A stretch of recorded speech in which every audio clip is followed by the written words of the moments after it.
It's my distinct pleasure to introduce Richard Thieme.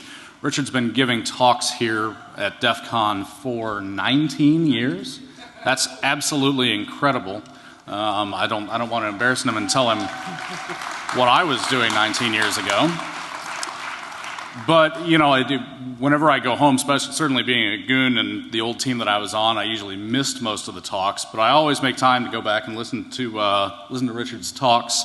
And this is going to be great, and it's also kind of cool. He was actually a guest on Coast to Coast AM, which I've been listening to since I was a kid. So it is my distinct pleasure to introduce Richard Thieme. Thank you. Thanks so much. Yeah. Thank you. Yeah, it really has been 19 years, and I know you start to look, as someone tweeted, like a deranged old man wandering around the con, and that was 3 years ago. So you accept your destiny. Josh Corman, who some of you know, the cavalryman, he said, I want to talk to you and Dan Gear. I want to pick your brains while we still have you. And people used to not say that. So you have to deal with how you're perceived. And one of the things that it has done to grow older is you say, I've got to tell the whole truth as I know it, as I see it, for what it's worth. You have one brief span, right, to hold that bright, shining torch. And instead of whining and complaining that the world won't dedicate itself to make you happy, you want it to blaze as brightly as possible. And you want, at the end of your life, to be all used up because you have expended all the energy you have got.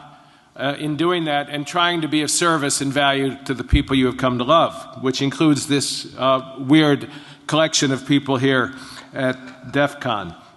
So, let's get going. The only way to tell the truth is through fiction. Where did that come from? Let's see if we can get this to work.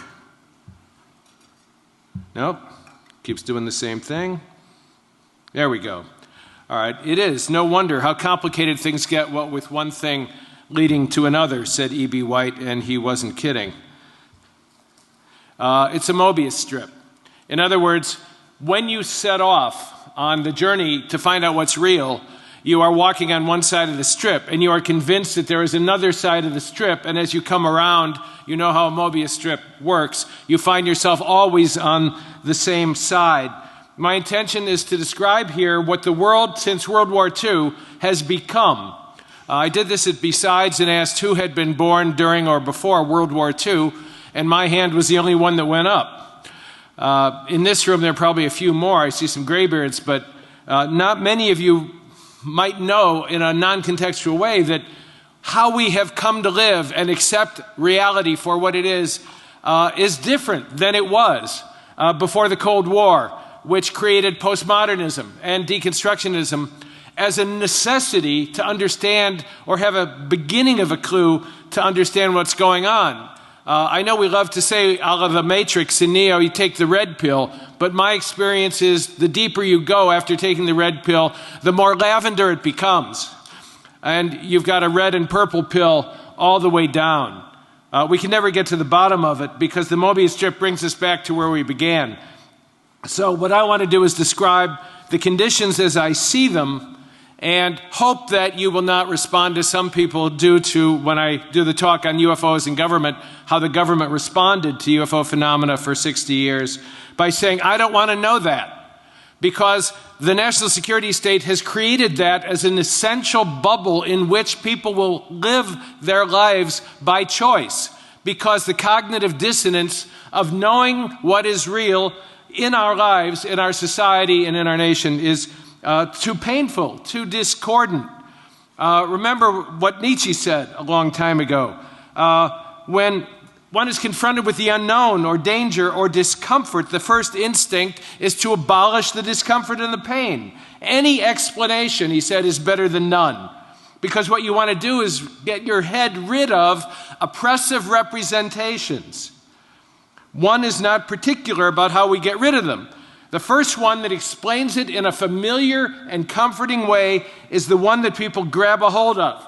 And the proof of pleasure is the criterion for truth. And therefore people believe a construction of reality which is congruent with their altogether present and previous construction of reality, rather than allowing anomalous information in because it simply causes too much discomfort. And we call that explanation the truth. And then when we pass it around to other people, we have an agreement and a consensus, and then it becomes orthodoxy and even scientific truth. So, let us begin. I'm going to be talking about mind games, my book, which I'll be doing a signing 10 tomorrow, but of course I always have a backpack heavier full of books than I can carry if someone wants to buy one for a mere $20 before then. How did I come to write mind games? I can talk about this now in a way that I couldn't before Snowden. There's pre-Snowden life and there's post-Snowden life, even more than Manning and Assange. Shortly after 9/11, because of the friends and close colleagues I've made in and through this organizational structure, such as it is, there were some people from the National Security Agency who were very concerned after 9/11 because the executive order that came from the Bush White House asked them to do things which in their maturity and wisdom they had internalized we'd never do. We never do it because it's contrary to the Constitution and to the law. And they knew I had started writing in the 90s about how technology would lead and transform not only geopolitical boundaries and the way we have to behave in those in the new geopolitical world constructed by the digital transformation, but we would have to rethink ethics itself because our religious structures and our way of thinking about what is the right thing would also be transformed by the necessity of doing things which prior to 9/11 and prior to World War II, in fact, we found unthinkable because in the construction of reality by the prior technologies, they couldn't be done, but they could after 9/11. And they had been contrary to the Constitution and the law as they understood it because that understanding was constructed, as I say, by the framework created by prior technologies, which shapes the context of our lives. It's the ground in which the figure of our lives is drawn. So, I began working with some people there ad hoc, off-site, for about a decade on how to reframe ethical issues or considerations in light of the brave new world that those executive orders created. And make no mistake, they came from Bush originally because they had to, but Obama is more Bush than Bush on all of those issues, as well as on privacy leaks and punishing whistleblowers, and most of you know that. So it's not a partisan issue, it's what you do when you have the power to do it. And they were concerned with how to inflect the conversation inside the agency, if it was at all possible, in a direction that took into account what was now happening as a result of the new instructions. So I worked with them on those issues. We reflected on it. I want to say for the record, nothing classified was ever shared in those discussions. I know nothing classified. No one ever said anything that was classified, and if they did, there is no way I would know it was classified, so I get to stay in America and live my life happily, and I do not have to kowtow to my Russian feeders who over a lifetime know how to give the food, take the food away, and ultimately assimilate you into the long-term plan they have for you. So the conversations were about sensitive issues, and at one point in them, a deputy director of the agency said, "You know, you can't ever discuss what we talk about with you." And then he said, "Well, unless you start writing fiction. Fiction is the only way you can tell the truth." And that rang such a bell for me because, as I found in Tim Melley's wonderful book, The Covert Sphere, here was an academic in Ohio, who wrote a whole book on exactly that same theme, because post-World War II, fiction has become the only way we can tell the truth, and that is true for people inside the community as well.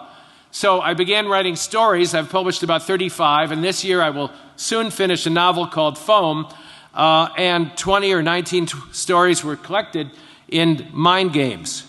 Now, you can't read that. I do that once in a while to show you why the Challenger went down. They couldn't read the slide about the O-ring because there was so much dense information in small print on the slide that its importance was lost in the sheer density of it. Well, this, believe it or not, is a tweet. Now, I know a tweet is only 144 characters. I'm not as stupid as I look. But the top is the tweet, and it said, "Compare this," and what he did is list many things that Snowden had outed using proprietary information, and he said, compare it with this. And what it's, well, that didn't work. What it's compared with is a long passage that he photographed and attached to his tweet, which is the words of a dying intelligence agent who says, let me tell you, in effect, what we do. And he did a point-by-point comparison of what Snowden had outed and what my short story had said. Now, when the short story was published, I got a phone call from a different friend at the agency, and he said, this reminds me of 3 Days of the Condor, the Redford movie about the analyst who reads fiction to find out what's going on. 95% of your story isn't fiction, he said, but you have to know which 95% to have the key to the code. So he was right, and we agreed that people would think the stuff about Roswell, my little sci-fi scenario of aliens crashing their scout ship loaded with computer chips and fiber optics and the like, so that humans would build the internet because they were finding it so boring and tedious to go to cocktail parties in Georgetown to try to learn everything they could about us. And it was so much easier to give us the means of building the internet onto which we would then project the total contents of our lives and work and souls. And they could just download Earth thinking, which was much more convenient. Well, this is an agent saying, let me tell you what we do. I'm not going to read the whole thing. You can look at the story in the book. It's called 0 Day Roswell. But the part of the story that was true was all the things that he said is what we do, because I knew that this is what we do. The story was published in 2006. Now, Tim Melley, the academic I mentioned, said this: when democracy relies on entertainment to provide knowledge of its secret affairs, as in fact all of the stories one way or another in mind games do, the contradictions of empire are normalized to invisibility through a blurring of fictional and real operations. Now, here's an example. Animal Farm was an animated film, full-length animated film. I still call them cartoons because that's what we called them when I was growing up.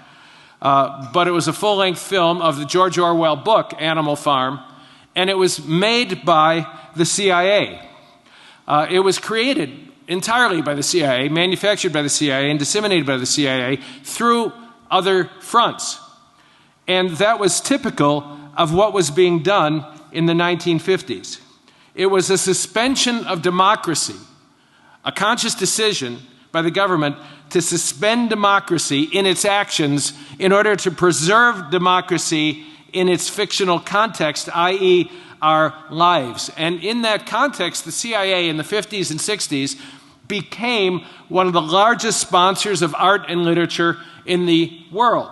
They stood up magazines, periodicals. My own encounter with that was I took a course at Northwestern from Stephen Spender, the British intellectual, and he was the editor of Encounter. And Encounter for 20 years was the leading non-communist left-wing periodical in Europe, intellectual periodical.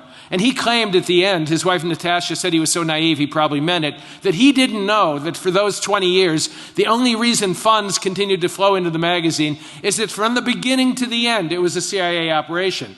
And there were 20 other major periodicals in the world and many other minor periodicals, as well as using the periodicals in the media of the world or making movies. The CIA published, not under its own imprint, but through regular publishers, things are not what they seem, over 1,000 books. It appointed itself a Ministry of Culture to combat the Soviet Ministry of Culture. And the way George Kennan put it is George Kennan was one of the formulators of our foreign policy under Eisenhower, and he said we need to act after the 1947 National Security Act in such a way that the U.S. can publicly disclaim any responsibility for the covert actions we do, because Eisenhower realized early on, you can read a book called Total Cold War, 600 pages about that.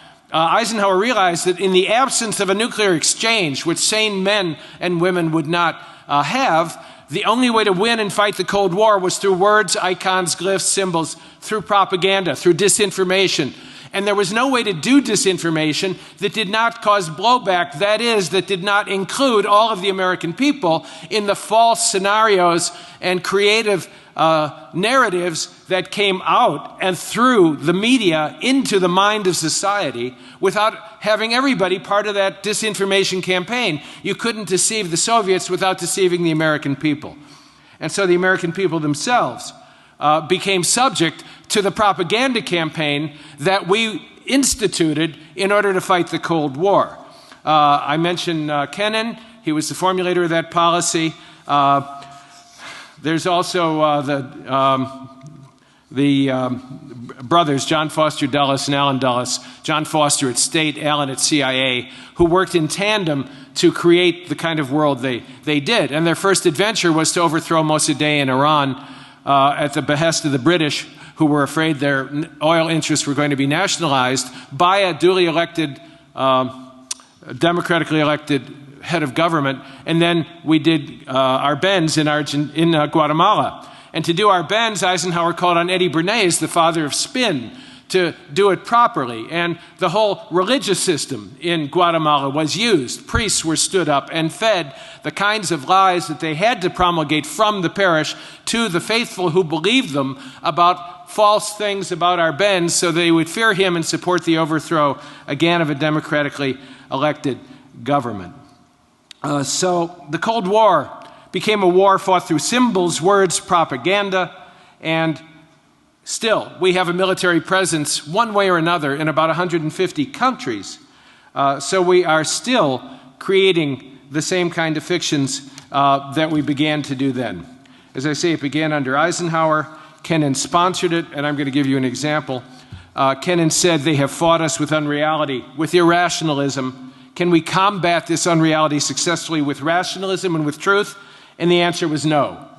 They lie, we have to lie, and that became the method of exchange, the shaping of the mind of society, not only in the globe, but in our country as well. And the problem was that when you do that, in a nation that is now governed by compartmentalization, one of my friends at NSA said, you know more about the big picture, that pointillism standing back, because you talk to so many different people and you sure know how to connect the dots. He said, I'm constrained by compartmentalization. The example he gave was that he only recently found out that a program he worked on at the agency in the 1980s, while stood up for one purpose, actually had a completely different covert purpose, and none of the people working on the program knew what that ultimate, real intention and aim of their program was for about 20 years, because they did not have a need to know.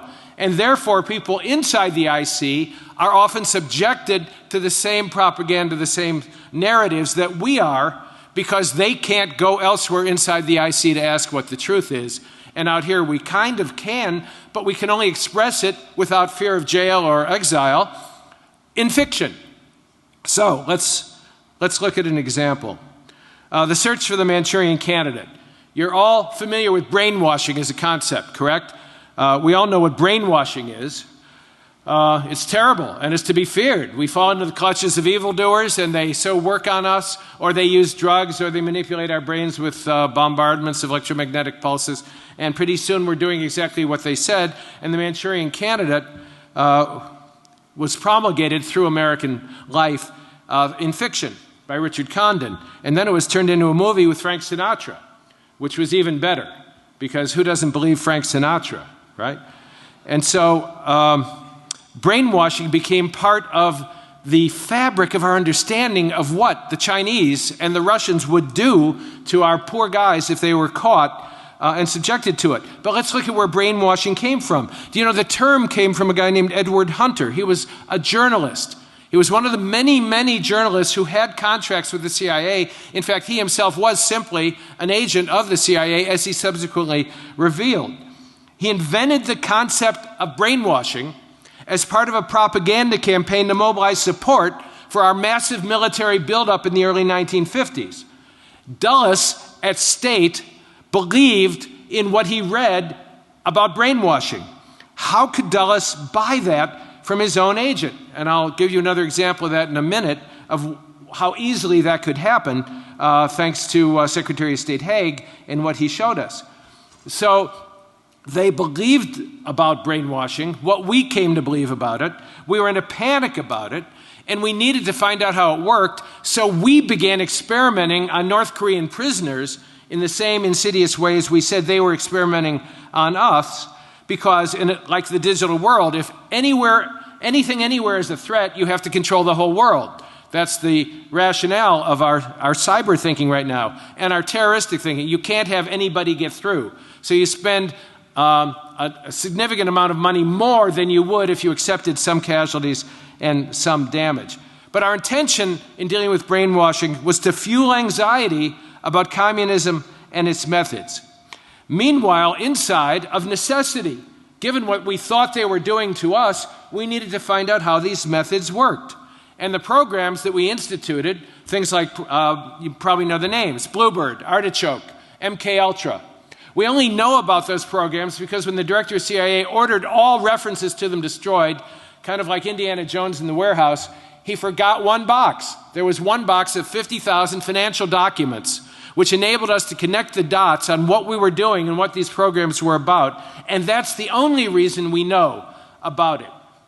You see, when I asked the lead historian at NSA, what can you and I discuss historically, with the assumption that by using the same words, we actually mean the same events, he laughed and he said, anything up until World War II.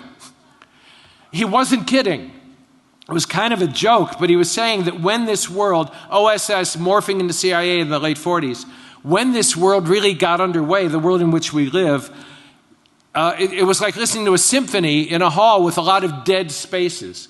There are a lot of lacunae because of genuinely maintained secrecy, and it's hard to connect a dot to a non-dot and come up with a coherent schema. Well, Artichoke and MK Ultra, these were horrific. We had a guy in Cameron, he was the head of the American Psychiatric Association and the Canadian. We did it in Canada, in Montreal, so we would have plausible deniability, which is what smart Eisenhower insisted he have throughout his 8 years of tenure as president. Do what you must, but keep my fingerprints off it. Now the things that Cameron did were horrific. He wiped people's minds as much as humanly possible and then tried to reprogram and repattern them. It never worked. Why did it never work? Because the Russians and the Chinese did not have any exotic techniques. When they turned people against us, it was through their time-honored techniques of brutality and interrogation, used consistently with the cultures, Chinese and Russian, and the way they did things always. There was nothing arcane or secret or particularly spooky about it. But these movies and these books, The Manchurian Candidate, put that into our brains as a reality. So the fiction created even more of a fiction, and the search for what did not exist led to our establishment of KUBARK, the Counterintelligence Interrogation Manual, which simulated brainwashing we anticipated would be done to us and subjected our people to it to prepare them for what we thought they would do to us when we were captured. But in fact, that manual turned into our positive, our offensive manual for interrogation, and the SEER program. The Unit is a TV program, and the episode 8 says the team participates in SEER, Survival, Evasion, Resistance, Escape, a training drill, and they're treated as prisoners of war. The drill pushes them to their mental and physical limits when the doctor who runs SEER places their lives in danger. So people watched that program on television and believed it because fiction promulgated the lie at a higher level of reinforcement. And it wasn't that successful a series, but it nevertheless seeped into the mind of society. And then, after 9/11, when we were going to interrogate prisoners and torture them, and I don't mean waterboarding, which is the go-to poster boy for tepid torture. I'm talking about oops deaths, as an interrogator described it to me, where you're just working a little too hard and you say, oops, he's gone.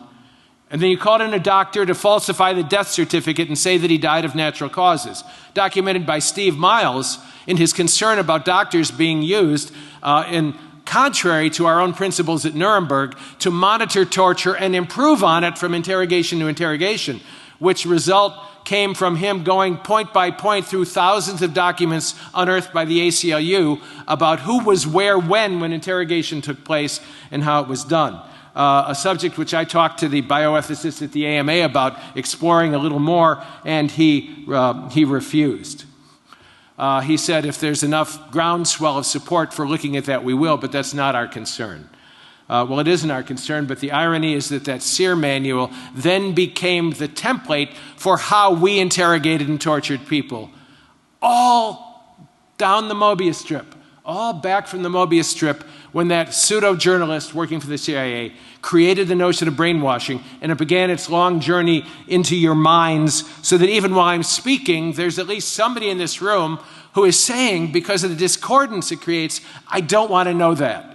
I don't want to know that. I would rather do away with the discomfort of knowing, because if the world you're describing is real, then how do I know what is real? And then the world tilts. And it's like riding the rotor at the old Riverview amusement park in Chicago. The floor falls away, and you're standing in the middle of the air, not sure where the firm ground is, and therefore, as Nietzsche said, you will adopt a schema or narrative or understanding of reality that makes you feel better regardless of how true it is.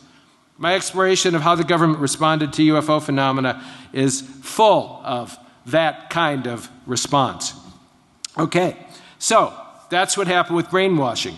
Now, I said I would tell you how it is that we come to know that we can deceive ourselves because of the chains of command and need to know.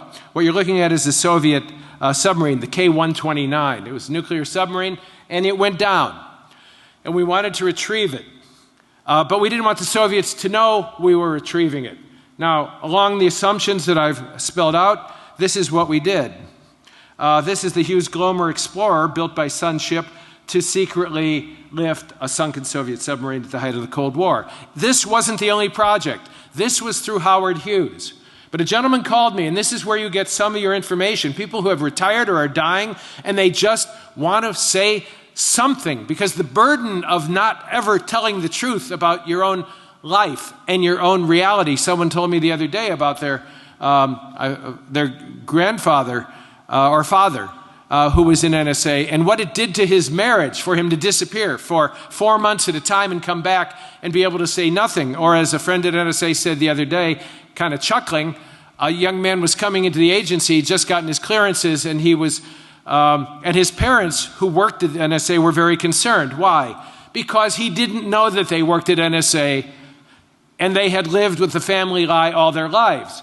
Do you see that the very basis, if you want to look at what privacy, the lack of it, does to intimacy, or the lack of truth-telling does to the possibility of trust, you have those examples which are redolent throughout the intelligence community, where people are bound to speak only to one another according to the strictures and rubrics of their agency, but not to anyone who matters in their lives except through lies. The only way they can tell the truth is through fiction, but never the whole classified reality. Well, I got a call from a gentleman who was stood up by the CIA to create a proprietary, that is a false front, for a group like Hughes's group that was going to build a deep sea diving submersible that would let us go down and get that submarine back up. Why do it 2 times? Why do it 3 times? 1, because you can, like the dog in the joke that I won't repeat. And 2, because when you put people in competition with each other in genuine ways, it's going to spur creativity. Both of these organizations did good deep sea diving exploration and work. They made money. They were successful. But the covert purpose for which they really existed was to create something to bring back up that submarine. And my friend, he said, you know how we had meetings about that, and this is where you say to me, oh, people can't keep secrets. Yes, they can. The meetings would take place deep underground in bunkers. People would come from all over the country for the meetings, go way down. We would have our conversations, come up, and the meeting never happened. There are no records. There are no notes. And if you use the Freedom of Information Act, as friends both at Interpol and FBI have told me, you will never get what you want now because they learned how to game the system and use code to put the relevant documents in a different file that has a different name that you will never know. Therefore, your request will not be honored with the documents you seek. And if a few do turn up, it will cost you a lot of money for copying. So he led that project. And then a few weeks, just weeks before it was finished, he had to leave and move on to something else. And when he saw someone he had worked with on the project, he knew they had gone down. What happened actually was part of it broke off and fell back down, but part of it came up. and what we received from that information is still classified. And he asked his colleague and friend, so what did we find when we went down? And he said, I'm sorry, sir, you no longer have a need to know because you're not on the project anymore.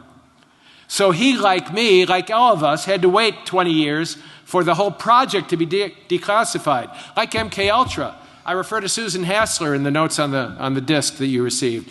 She wrote 2 great books. They're worth reading, Intelligence and Project Half Sheep, How the Agency's Alien Got High. And that second book is about Project MKUltra and how they tested drugs on people, what they did to people. She can only talk about it now because it's distant in time and therefore no longer a threat. And that's one of the things you have to do is just wait. Wait until it's no longer potent, and then you can tell more of the truth, and it doesn't matter anymore. Susan, her first book, I think my first sentence in my review of Intelligence, which is on your disc and it's also at the Amazon site, was there is enough anger, white-hot anger in this book to steam a skunk. Because she was so angry over the politicization of the CIA during the Bush administration. And if you want to see what Susan looks like, go to the HBO documentary In Search of Bin Laden, and you will see that post 9/11 she worked with the cadre of people as an analyst to seek to connect those dots. So, even someone working on the project might not even know what it's about or where it winds up, unless somebody writes a story about it, the Manchurian Candidate. Because elements of the national security state are committed to the production of strategic fictions, simulations, and deceptions, as Melley said it, the mind of society must become confused about what is real and rely on postmodern deconstruction in a futile attempt to discern what is really happening in the wilderness of mirrors. I remember sitting in the rain with a friend from NSA, and I was telling him what I thought was going on, and he said, noticing my symptoms of secondary trauma, which were very real and predictable from the conversations I was having with people, including those who tortured and were tortured, he said, you know enough to know what's not true, but you can't necessarily connect all of the dots to know what is true. And you have to learn to live with that ambiguity and anxiety in your constant need-to-know machine effort to figure out what's real in your life. When I grew up, I was told that seeking what was real and acting on it was what we were called to do as human beings. But I didn't know that the societal context in which I lived would undermine that very project and make it impossible to complete, which is why I say the red pill turns into a lavender pill. The most effective way of doing this kind of propaganda is not just to lie. It is to provide a mixture of truths, half-truths, and lies. That's the best propaganda, and that's the most effective, because it can connect like children's blocks plugging into one another with the schemas or narratives already in our heads, snap into place like those beads. If it connects to what we already believe is true, and it sounds like that, we will build the module up in our minds and believe it is true. So this can get us in a real mess. Let me give you an example. See, there's Alexander Haig, Secretary of State. This is where it began, this particular story, in a small Italian newspaper where a piece of really great investigative reporting revealed that the KGB during the Cold War was sponsoring terrorism all over the world and supporting groups that were antithetical to the United States and its intentions. That small story caught the attention of an author and a journalist who wrote a piece about it for the New York Times and also wrote a book about it. And that came to the attention of Alexander Haig, who was Secretary of State. And he became very, very alarmed. And he held a press conference in which he demanded that the CIA explore this revelation in order to counter the nefarious and insidious work of the KGB in this way. William Casey, I believe it was, director of the CIA, said, we'll get right on it. And then 6 months later, the result came back. We've explored that, and you don't have to worry about that particular thing. Why? Because the story in the Italian newspaper was a CIA plant in the first place. In other words, it was just propaganda to smear the Soviets, but it was picked up by our own journalists who didn't know any better and couldn't, turned into a book which went to the Secretary of State, and then it became an alarming consideration, and the CIA could not tell him the truth. Well, finding out what's true is not easy. You know the story of the gnome in the woods. A man went into the woods to find the gold, and he got a hold of a gnome, which according to folklore has to tell the truth. And he said, which is the tree under which the gold is buried? And the gnome had to point it out. And he said, I'm going to go get a shovel. He tied his scarf around the tree. He said, you have to promise not to remove the scarf. And the gnome, as a gnome had to, promised he would not. And he went and got the shovel, and he came back, and the gnome had kept his promise. He had not removed the scarf, but he had tied a scarf around every tree in the forest. This is what it becomes like to find the gold of the truth. In the book that I talked about last year, UFOs in Government, a Historical Inquiry, it's in over 50 university libraries now. It's at Yale, it's at the University of Chicago, it's the University of Basel in Switzerland. Why? Because it is bulletproof. Because we only use documents which over half a century our team of 9 unearthed and took 5 years to create a seamless historical narrative to show how the government responded to the phenomena in light of national security concerns. But even though we promulgate that information, it will be forgotten as soon as we said it. Why? It doesn't reach into our lives in a visceral way, the way the draft did during the 60s, turning young people into the street. It didn't reach into the lives of normal middle-class Americans like the Depression did in the 30s. And therefore, there is what you can call motivated forgetting. We have the experience or we hear the words and then we don't remember it. And the machinery of deception and cover, illusions, misdirection and distraction, and if necessary, ridicule or silence by authoritative voices, it just reinforces that fact. So this is from the UFO story as we told it last year, and I'm just pointing out that this was used as an example of cover and deception. This is what the CIA decided in 1953 after a flurry of sightings over Washington. They're not a threat to national security, but the reports are. Military personnel should be trained in proper observation. Programs should be created to debunk flying saucers to the citizenry. That policy really has never really stopped. Study them, learn what we can about the technology. Do not allow our enemies to learn what we know about the technology or even believe they exist.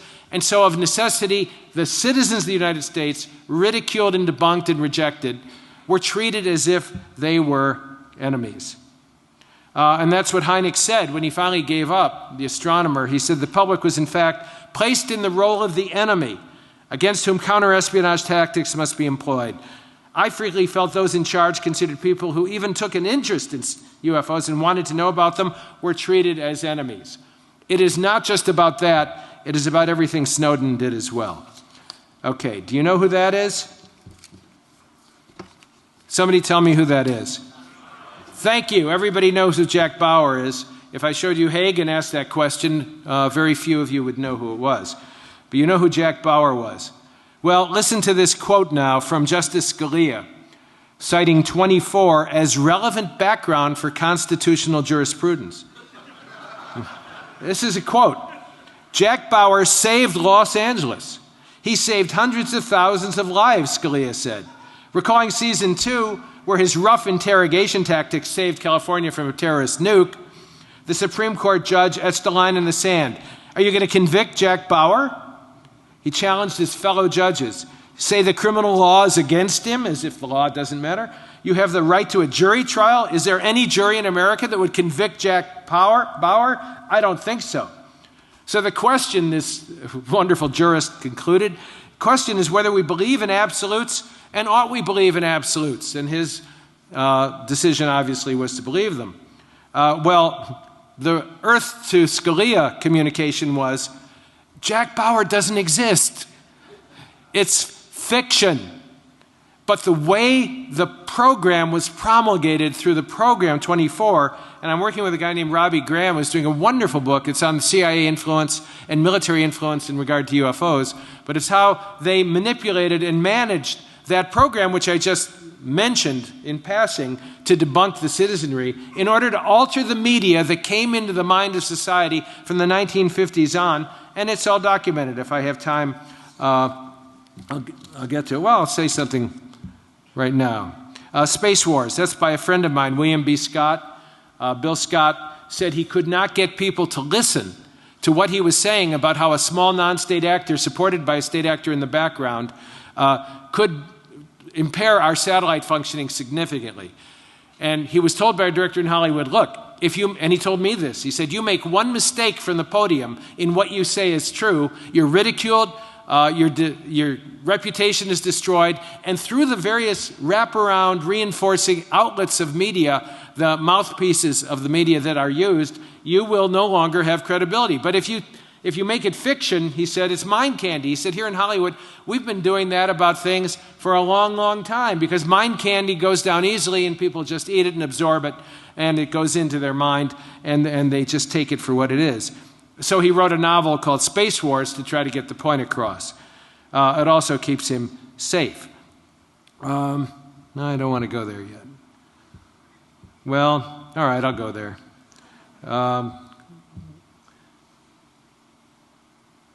Okay, you know who that is, right?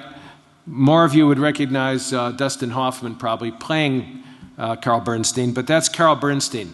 I want you to look at the face, look at the posture. This is what it looks like to be a lean and hungry reporter who wants to do investigative reporting, okay? Flash forward to when he came to Milwaukee to talk about his new book. I think it was about Hillary, his biography. And I asked him about the article he wrote for Rolling Stone in 1978. It was about 20,000 words, and he documented all of the journalists, all of the media, Paley at CBS, Time Life, the Luces, Cronkite, how back at the UFO thing, they wanted to use Arthur Godfrey and then use Cronkite to do a false program on UFO phenomena in order to debunk it. And I said, you showed how the CIA and the journalists and the media were just lockstep from the 50s and 60s on. What do you say to that now? And he said, to my astonishment, oh, the boys at CIA don't have time for that now. Okay, so this is lean and hungry. This is what he looked like when he said that. I just want to say that 400 pounds later, there's a significant suggestion that you have become assimilated by the very powers against which you so hungrily pursued the truth at one time. We'll go back to that for the moment. So, what did we do with UFOs and TV? There was a comic strip called Steve Canyon, and it was turned into a TV program. And it had a serious single episode about UFOs in which Canyon reflected on, I've got to get out there and find out what's happening. And the Air Force took the script and rewrote it. So instead of saying, as Canyon did in the first script, the person making this report is a solid, clear-headed citizen, instead they changed it so that he responded with skepticism and said, this isn't even worth investigating. And it got that point across. You don't have to take my word for it. Charles Lewis just wrote a book called 935 Lies, and he talked about his experience in journalism working at CBS on 60 Minutes with Don Hewitt, and how any time they had tried to prepare a significant investigative piece about someone who was thick with Don Hewitt or the other executives at CBS, they were told not to touch it. That anyone with significant money, influence, or power. And the same thing with ABC. He said when he worked with Roone Aldridge, he killed a tough story on tobacco because Philip Morris was in the process of engaging in a lawsuit with them at the time. And I've talked before about Gene Pope at National Enquirer, who in 1952 was doing psychological operations for the CIA and invented the National Enquirer in 53, and he didn't make money until the 60s, and money came through Frank Costello and the Mafia into his coffers to sustain it all that time it was in the red. And when he died, odd for someone running such a disreputable rag, the eulogy at his funeral was delivered by Melvin Laird, who was Secretary of Defense at the time. So I'm not making this up. Let me quote from the 1991 Task Force report on greater CIA openness, compiled by the CIA director, the newly appointed Openness Task Force. It said, and I'm quoting now, this is 91, the CIA has relationships with reporters from every major wire surface, newspaper, newsweekly, and television network in the nation. They have helped us turn intelligence failure stories into intelligence success stories. It has contributed to the accuracy of countless others as we consider accuracy. He goes on to reveal that the CIA has in the past persuaded reporters to postpone, change, hold, or scrap stories that could adversely affect national security interests as we constitute it. So, let's see, it's almost time, so I'm going to bring this to a conclusion by pointing out that Mobius strip is serious. In this book, Mind Games, you've got the zero-day Roswell story. There's one called Break Memory, which describes how the masters of society moderate the media and are very understanding and work on hackers who they capture at the end. And the quote from the intelligence agent is, "We're not amateurs. We do this for a living." You know, you don't want to spend your life in a corner of the Ecuadorian embassy. You don't want to be in solitary being tortured. You don't want to live in Russia without any hope of getting out. You want to take seriously what this has all turned into and what it is. I have two stories in here that are versions of each other, Northward into the Night, which reveal in one story 2 layers and the other 3 layers, which the astute reader will see the difference. I have one called More Than a Dream, about an encounter with alien civilizations. I have one called Incident at Wolf Cove, which shows you the effects of an anomalous event on a psyche of a human being. It's all in here. It's the only way I could tell the truth. And it's the only way a spy novelist named Gérard de Villiers, a Frenchman, can tell the truth. You may not know his name. I'm just going to throw out that he wrote an astonishing story about Libya and what would happen there 3 months before it happened. He did a story about Syria, a novel about Syria, and the assassination in Lebanon of Hariri. And he named all the names, and the names were accurate. And people go to him, and they read him, even though they say they don't, because it's salacious pulp fiction. But it's always accurate. And he was invited to dinner by the Minister of Defense in France. And he said, "I'm honored to be having dinner with you, but why did you ask me?" He said, "Because it's clear you and I have exactly the same sources." He's not even read here. There's only one book you can get in English translation. But there's I think I put it in the bibliography, The Spy Novelist Who Knows Too Much in New York Times. Here's the bibliography. You know what they look like. You can't read it. But if you want it, give me your card afterward or connect with me at themeworks.com, and I'll be glad to respond to you with anything you want to know. I always say that I belong to this community. I belong to the seeking of truth. It is the true hacker ethos and the hacker heart. It is a lot like the game. The guy came into the western town to play, and he said, "I want the game," and he said, "Down to the saloon," and he went and he watched the roulette wheel for a while, and he said to the guy next to him, he said, "You know, this game is crooked." He said, "Yeah, I know, but it's the only game in town." So you may not be able to play to win, but you got to play. Or else the red pill isn't even a lavender pill. It's a blue pill, and you're wholly owned, and you don't even know the loss of authenticity is the most corrosive power to your psyche, soul, and heart that the world can visit upon you. So connecting with one another in stealthy and appropriate ways in order to at least discover the truth, in order to strategize, to find a way, in little ways, to act on it in any way that might make a difference. That's really the heart of the hacker ethos. Okay, I've got a couple of minutes, and there's no Q&A room anymore, but I'll take Q&A out there at the bar or wherever I see you. I'm here until Sunday afternoon. And if you have a question now, got a question back there? Or are you just waving at me? Anybody have a question? Yes?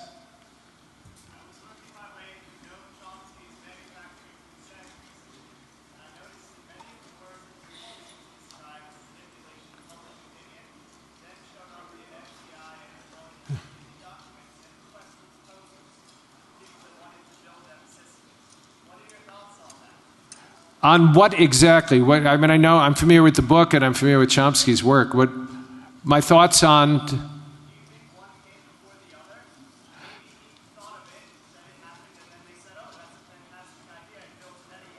That's possible. That's all I can say is that's possible. There are different scenarios. I learned doing the research for the UFO book that unless we can nail it down and make it bulletproof with solid documentation, all you can say is that's interesting and that's possible. But that's all I can say. Anybody else? Question?